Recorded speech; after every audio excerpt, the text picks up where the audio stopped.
Hi, my name is Ava Suppelsa, and this is BMI's Know Them Now video series. I am 24 years old. I'm a songwriter in Nashville, Tennessee. I write for Kingpen Music and Warner Chappell Music, and I have been a BMI writer for about 8 years now.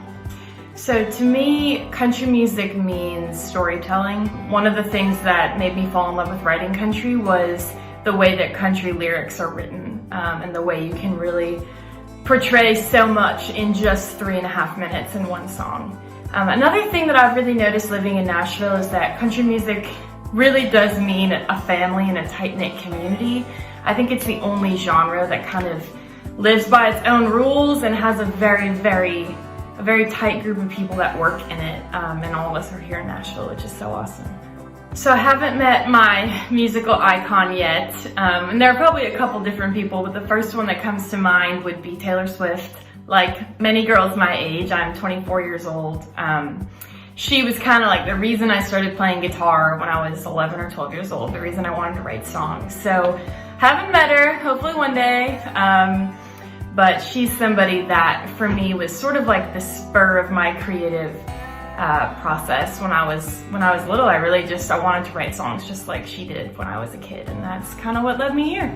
Born and Raised by John Mayer was the first album I remember in high school listening to and being like, this songwriting is amazing, I want to write songs like this, and really just deep diving into every lyric, trying to understand what he meant about every single line, and just like learning every song inside and out. So that one has always been the album that I come back to and listen to and kind of try to aspire to write like. So as a writer, I don't really feel like there's one word to describe my musical style, but my writing style, I think I would say I like to consider myself a bit of a chameleon, in that what I love about getting to write for other people and be in different writing rooms every day is that you don't have to stick to one musical style. I love to just be put in a room and get to mold to whatever artist I'm writing for that day or whatever co-writers I'm with that day.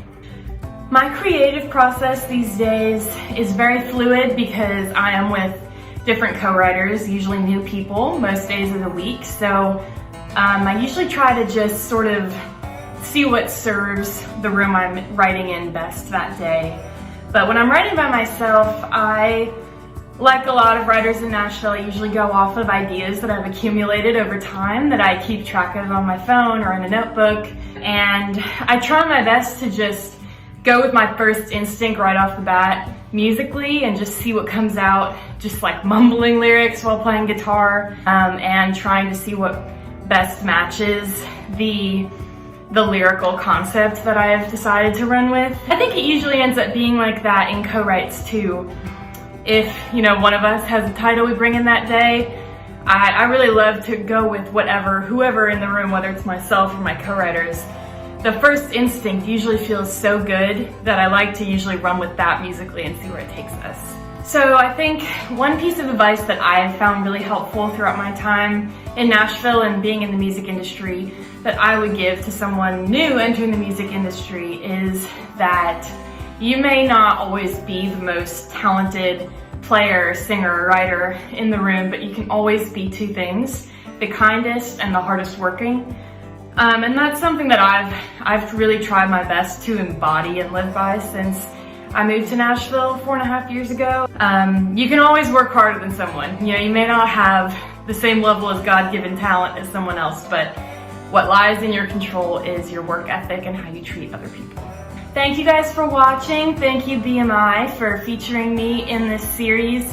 Again, my name is Ava Suppelsa, and thanks for watching.